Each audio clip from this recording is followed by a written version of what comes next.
your bags. It's time for Loathe Island. Pack your bags, it's time for Loathe Island. Now, we're going to go straight over to comedian Luke Stephen, who is going to tell us the couple of people that he'd least like to be marooned on a desert island with. Evening, Luke. Evening, Kevin. How you doing? I'm all right, mate. Let's get straight at it. We've only got about 5 minutes. So, number one. Number one would be Will Smith. Okay, all right. Yeah, he's a Oscar-winning actor, isn't he? Or he does something in the Oscars. He is an Oscar-winning actor, but I'm a comedian, so how long will it be till he slaps me? Yeah, but very, very soon, I'd imagine. Yeah, so I wouldn't be a fan of that at all. It'd be a nightmare to hang around with him. Look, have you seen his filmography as well? It's not very good. Is it not? No, I mean, I don't really go and see Will Smith films, but... Was he in Independence Day or something? That was in 1997. Yeah, well, that's that's the last time I went to the movies. Yeah, but he was very slow to apologise to Chris Rock, wasn't he? Yeah, and his apology on Instagram was absolutely ludicrous. It started off by going, "Violence in all its forms are poisonous and destructive." Yeah, I know. I didn't slap someone. Yeah. This isn't a teachable moment. Everybody knew that was out of order. He should have written on Instagram, "Violence in all its forms are destructive to my career." Yes, yeah.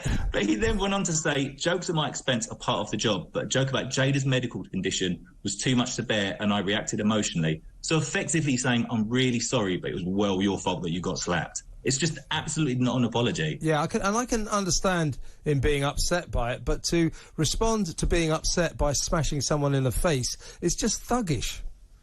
It's absolutely thuggish. It's a much bigger man punching a much smaller man, and I'm not particularly big myself, so I think there'd be a point where Will Smith and I would fall out and I end up getting a clump, so that's someone I do not want to be on an island. Well, maybe you beat him up, Luke. Maybe you could take him. Do you reckon? Yeah, I reckon. I've been working out. I've been running a little bit. Yeah, you could nut him in the balls or something like that. What do you reckon? Now, you've also nominated another person that you'd least like to be marooned on a desert island with, and this is rather sensitive territory for us. It's Piers Morgan. It is. Listen, I've never met Piers. I'm sure he's a lovely guy. I'm sure he's great with a beer. I'm sure there's a good laugh. Old friend of mine, I should have. Old friend of yours. Yeah. But I am an Arsenal fan, and the way he point blank refuses to get behind Mikel Arteta is absolutely disgraceful. He was right about one thing about us getting Jurgen Klopp in 2016, and he doesn't stop banging on about it. It's like, dear God, leave it alone. Get behind Arteta. Get behind Arteta ball, support the team. Like he's got such a loud voice, Piers Morgan. The things he could do. He does. Yes. Yeah. He's got like an £8,000 season ticket as well, I believe. Yeah, but there's also another thing he does as well. That when something happens on the news, like I don't know, Boris Johnson resigns, he then tweets it and goes, "Breaking: Boris Johnson has just resigned." It's like, you've just watched that. You haven't broken the story. You can't give yourself credit for that, Piers. Yeah, I would have censored you because this isn't the home of free speech, but because it is actually, Luke. It's the home of free speech and common sense. But I thought I'd allow this because among Arsenal fans, feuding is a way of life. My brother's an Arsenal fan as well, and all you lot do is moan. Piers is the chief of the Arsenal moaners, isn't he? Piers absolutely is the chief of the Arsenal moaners, but we are top of the league at the moment. We're going on a great run, but he has said nothing but bad things about Arteta for years, and it's finally coming right, and I think he needs to give him the credit he thoroughly deserves. Yeah, and you beat the old enemy today very handsomely. You beat Spurs 3-1, and every victory that Arsenal have, Piers is kind of lukewarm about it, isn't he? Yeah, I almost think he wants Arsenal to lose because it means he would be right. He'd be right about Arteta. Yeah, and that is a bad attitude. All right, mate, we've got just over a minute. You also nominated Madonna. Why? Yeah, I can't stand Actually, we've only got a minute. I mean, we could do this for an hour, couldn't we? Well, why Madonna?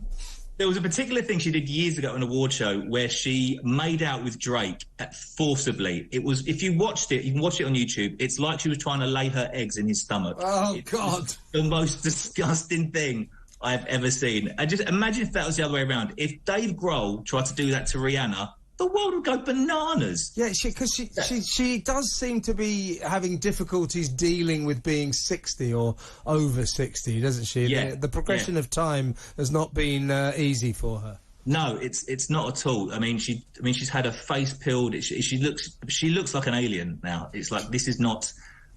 I mean, how many times you have to look at facelifts to realise they don't really work yet? Yeah, and the older she gets, the more sort of semi-pornographic her photo shoots get. I'm right, exactly aren't I? that. No one needs it. When you get to that age, you just have to realise you're too old. That no one wants that anyway. It's great to talk to you, Luke. It's Kevin O'Sullivan. This is Talk TV.